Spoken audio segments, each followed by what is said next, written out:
नमस्ते दोस्तों, मैं वास्तुशास्त्री डॉक्टर सुमित्रा अग्रवाल आप सबको नवरात्रि की हार्दिक शुभकामनाएं। आज बात करेंगे माता सिद्धिदात्री की।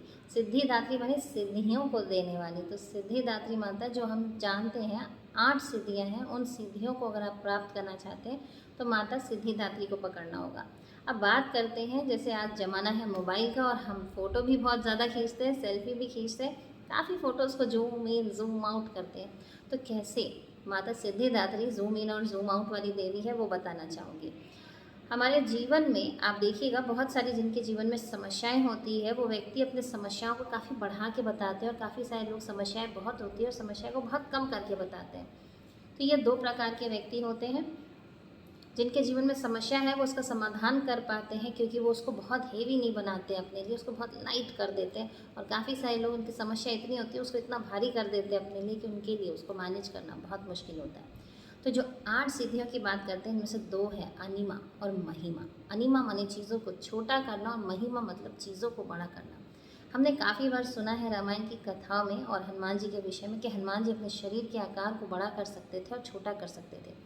काफ़ी सारे राक्षस भी ऐसे हैं जो अपने शरीर को बड़ा कर सकते थे और छोटा कर सकते थे। तो ये शरीर को बड़ा करना और छोटा करना, ये कला कहाँ से आती है? ये इन अष्ट सिद्धियों से आती है जो हमें सिद्धिदात्री माता देती है। तो बात करते हैं, अगर हमने आज इस देवी को प्रसन्न किया तो क्या हम साइज़ में बड़े और छोटे होने लग जाएंगे? नहीं। इसे हम अगर आज के जीवन से अगर रिलेट करें तो हम ये समझ पाएंगे कि अगर हमारे जीवन में जो समस्याएं हैं, अगर वो बहुत बढ़ चढ़ कर हमारे ऊपर हावी हो जाती हैं, तो इन सिद्धियों को करने से तो हम उन समस्याओं को छोटा करके देखेंगे और उसका समाधान आराम से कर पाएंगे। और यही बात करती हूँ कि जीवन में हमारे पास बहुत सारी उपलब्धियाँ हैं, बहुत कुछ है, पर हम क्यों कहीं ना कहीं उनको बहुत छोटा आंकते हैं।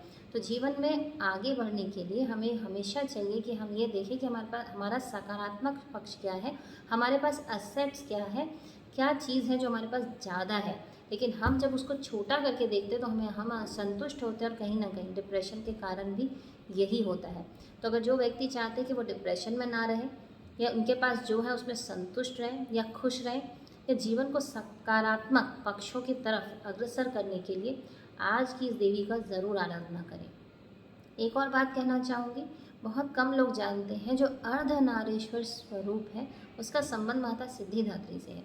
भगवान शिव ने माता सिद्धिदात्री की उपासना की थी और माता ने उनसे प्रसन्न होकर उन्हें पुनः संसार से संबंधित बहुत सारे ज्ञान तो दिए और साथ ही उन्हें अपने शरीर का आधा हिस्सा भी धारण करने की अनुमति दी। तो भगवान शिव ने तब सिद्धिदात्री माता के शरीर के आधे स्वरूप में भगवान शिव जी समा जाते हैं, तभी निर्माण होता है अर्धनारीश्वर स्वरूप का। अर्धनारीश्वर स्वरूप को बनाने का माता का एक और पक्ष था, वो ये बताना कि पुरुष और स्त्री किसी भी मायने में एक दूसरे से कम नहीं है, दोनों एक दूसरे के पूरक है। तो कभी भी किसी को ऐसा नहीं करना चाहिए कि स्त्री को कम या पुरुष को कम बेसी ऐसे नहीं आंका जाना चाहिए। दोनों की समानता प्रकृति के लिए बहुत ही इम्पॉर्टेंट है। तो शिव और शक्ति दोनों ही संसार को चलाते हैं और संसार के तालमेल के लिए दोनों का समन्वय बहुत ज़रूरी है। इसके अलावा एक और छोटी सी बात बोलना चाहूँगी, जो लोग अभी तक किसी भी दिन नवरात्रि में कोई भी पूजा पाठ नहीं किया, आज एटलीस्ट सिद्धिदात्री माता की उपासना करें और कुछ ना कुछ मीठा चढ़ाएं। मीठा इसलिए चढ़ाने बोलते हैं क्योंकि मीठा का अर्थ होता है मैत्री भाव। आप देखिएगा, हम किसी से मिलने जाते हैं, कुछ धार्मिक अनुष्ठान होता है, घर में कोई मंगल कार्य होता है, तो मीठा सबसे पहले आता है। क्यों आता है?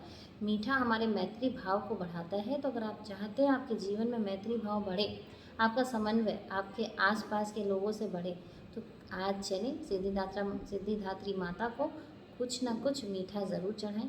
आप इसमें ख़ास तौर से अगर आप मीठा की बात करें तो आप बेसन के लड्डू चढ़ा सकते हैं। नमस्कार।